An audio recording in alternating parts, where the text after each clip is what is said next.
Okay, now what is deep learning? So deep learning, what is the difference between machine learning and deep learning? So if you recall, in machine learning, I told you we collect the data, we do feature engineering, then we employ the classification task. But in deep learning, the feature engineering is done automatically. So deep learning is much more easier than the machine learning. It says, okay, just give me the input data. I will do the pre-processing, I will do the feature engineering, and I will do the classification on my own. So what you need to do is you just have a hi-fi PC which contains the graphical processing unit, GPUs, and you just give the huge amount of data or images or videos to that deep learning algorithm, such as the convolutional neural network or RNN, and it after 2 or 3 hours it will give you the outcome. So you just can optimize the parameters of the deep learning algorithms, and not you do not involve in feature engineering and feature extraction.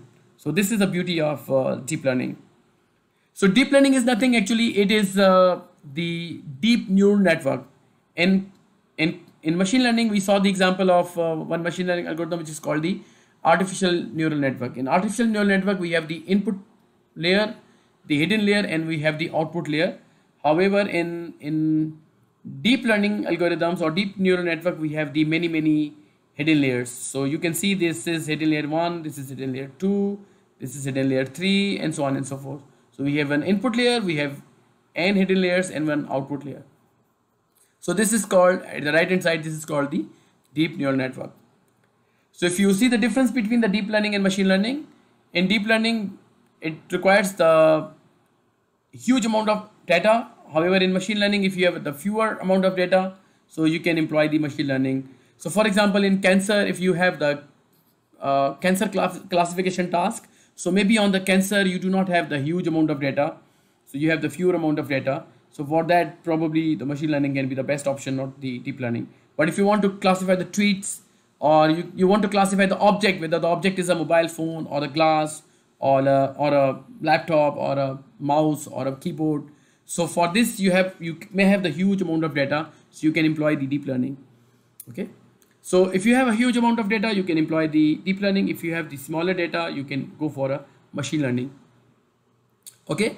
Normally, the deep learning gives you the more accuracy compared to the machine learning, because deep learning relies on the huge amount of data. So if you have the huge fast data, so of course your accuracy may be better than compared to if you have the data which is lesser in nature. So in deep learning, what is the issue? Deep learning algorithm takes a lot of time in training. Okay. So if you have, for example, a very good PC containing the GPUs, so it takes maybe hours to train a classifier. However, in machine learning, normally machine learning algorithms take lesser time. Okay, so if you want to employ the deep learning, you must have the GPUs or TPUs. But in machine learning algorithms can work well with the CPUs. Okay, so you can fine tune the parameters or optimize the deep learning algorithm parameters at a wider level. However, in machine learning, they have limited capabilities.